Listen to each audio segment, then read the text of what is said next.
All right, we're back broadcasting live at the Toms River Auto Group studio right here in Northfield. Billy Schweim, former Kansas City Chiefs wide receiver, Mainland product, Dave Klemick, producer Nikki Earnshaw, and how about Franchini and Blum get the high school athletes in the spotlight, and they break your records. Yeah.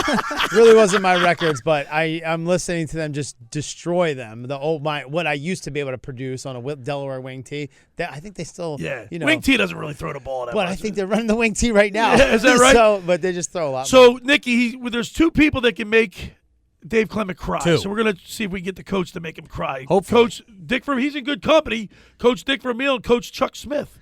Yes. Right? So let's go to the Toms River Volkswagen Sports Hotline and welcome into the locker room the head coach of the Mainland High School football team, Chuck Smith. Good morning, Coach. Hey, good morning. Thanks for having me in today. Hey, Coach, man, last year you won the Group 4. Now you're going for the Group 3. What do you got? What's in the water at Mainland? You guys got some great athletes down there. Yeah, well, when you have great athletes, it makes coaching a heck of a lot easier. That's for sure. So whatever they're putting into the filtration system, keep it going. Well, but you took a lot of work on your part to get Dave Klemick to where he is. How hard was it to coach Dave Klemick? It wasn't hard at all, believe me. It was a pleasure. He worked hard. He was relentless in what he wanted, his goals, his pursuit, and I never saw a kid to this day. 30 years later, I never saw a kid work as hard as he did in practice every day. He talks very highly of you, Coach, and that's a mark of a great coach, a true coach, somebody that mentors the players like a father and a coach, because you're not only showing these guys how to win, but showing them how to be great men in life too, right? Well, I think that's the most important job as a coach. The X's and O's are X's and O's. But it's really mentoring young men and developing them in their character to be good husbands, good fathers, eventually, good role models for the community. That's really, to me, what coaching's all about. It's all those things that you take for the rest of your life, not just from the field of play. We're talking with head coach of the Mainland High School football team, Coach Chuck Smith. Coach, before I turn it over to Dave Klemick, because I know he's got a lot of questions for you, what's special about this team this year? Last year, like I said, you won the Group 4.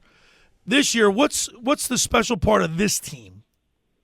I think it's their dedication to what we do.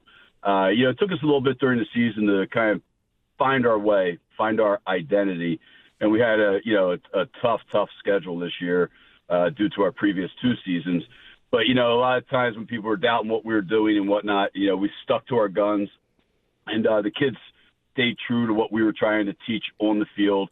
And it's all come about now at the right time of the year, and hopefully we've got another 48 minutes left in us with this. Coach, I'm He's borderline, you almost got him, Coach. He's almost got him. Well, I do. I want to go back on what Billy said, because we talk about how you creating good men and stuff like that, and being good influence. And I think when I had Coach when he was in his 20s, I think he was trying to be a bad influence back then. Because he knows how straight edge I am, But to go further than that, my rookie season, he said I was the hardest practicer ever. Right. My rookie season, I won the hardest practicer of the year. I forget what the award was called, but I had my picture up on the wall. And I remember at New Year's Eve, Priest Holmes, we all get together, our Bible study would get together, and he said in the new year, his New Year's resolution was to be able to practice harder than I did. And he goes, I had never seen anything like that. And but anyway, so that never stopped. But I learned that. Chuck would actually take me and John Stone from the Oakland Raiders aside and did a whole bunch of stuff for free.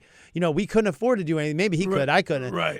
But he took us aside and he taught us everything that he would learn, and he's always been a student of the game and still does clinics all the time. He's been to Penn State and Delaware and a bazillion times and everywhere to continuously learn the game. So Coach Smith, Dave says that Coach Vermeil says, and I love this quote, it's one of my favorite ones, and I'm sure you subscribe to it too, Coach. The players don't care how much you know till they know you care. Oh, absolutely. They'll bend over backwards for you when they know that you got their back in not just football, everything.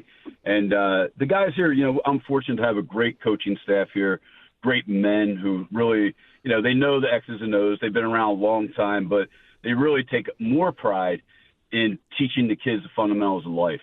Right. It shows. We don't always have the best talent. We don't always have the best kids, the biggest kids, the fastest kids here at Mainland. But I'll tell you what, man, I'll take our group against anybody any day because they're going to fight till the final end because they know you have their back. Coach Smith, you a lot of people talking about your gutsy call last week in overtime, right? Or it was in overtime. Yeah. You threw the ball it was inclement weather. You go down there, and if you didn't get this, you lose the game. So, was this like a knee-jerk reaction or something that you talked about with your assistant coaches? How did that come about? When we got to the overtime period, and then they scored. They had the first possession. They scored, and I believe they had scored 3 out of the last 4 possessions at that point. And they're a dangerous team. Somerville was a very, very good football team. When we got the ball, what I said earlier in the week to the coaches was, man, I pray to God we don't get into a shootout, and there we are in a shootout. And then when we scored in overtime, as soon as the PAT team was running out there, I said on the headset, guys, I think we should go for 2. And none of my coaches responded. You were out on an island there, Coach. Yeah, it was radio silent, which never happens on the headset. Dead air, Coach. Yeah, and then one of the guy who's upstairs for offense, Clyde Folsom, who's a legend in his own right, he said, why don't you take a timeout and think about it? And this guy's honest truth. I turned to the official, I said, timeout, and I turned around to the guy and said, we're going for 2. And so I didn't really think about it. It was just something I thought we had to do. Put the game in the kids' hands. Let's see what happens, And I'll tell you what, man, even though we just gave up that touchdown, we gave up a 14-point lead in the fourth quarter, there was no look of dejection on behalf of the kids. They were like, their eyes were burning, man. They were ready for it. They wanted to go for the win. And made that play call easy. And, it was a play that we've practiced probably for the last 20-something years, only used it a handful of times. And thank God it worked. It was a run-pass option. Jake Blum ran a great pattern, and the quarterback put it where only Jake could catch it. And, it catapulted us into the position that we're in for tomorrow.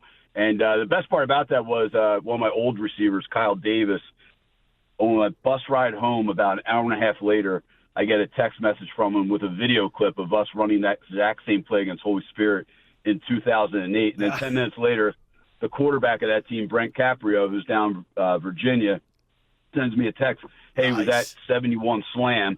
And I'm like, yep, they all knew it. That's awesome. Hey, Coach, talk to us about tomorrow's matchup, Old Tappan. Obviously people around here don't know too much about that team, but talk to us.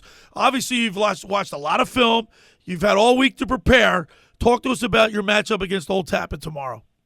Yeah, I'll tell you what, I live by the creed that I stop watching film on Tuesday because it makes me start second-guessing everything I want to do in the game. And they're a great football program, a lot of tradition, very similar to Mainland when you look at the history of the program. Their coach has been there for 20-plus years, so they have continuity. They have a great staff. They were state champions 2 years ago, so they know how to win. So a lot of these kids who are seniors now played some vital roles when they upset Delsey in the state championship a couple of years ago at Rutgers. And you can tell, when you watch film of the team, you can always pick out the good athletes and things like that. But what impresses me more about a team is when you're watching the way they play, how they play their positions, how they run to the football, what they do on the backside of plays. And a lot of times you can find some little, maybe some carrots there for yourself that you can attack. And these guys don't have many weaknesses, believe me, which is a tribute to their staff and the kids in the program. We expect it to be a dogfight tomorrow. We really do.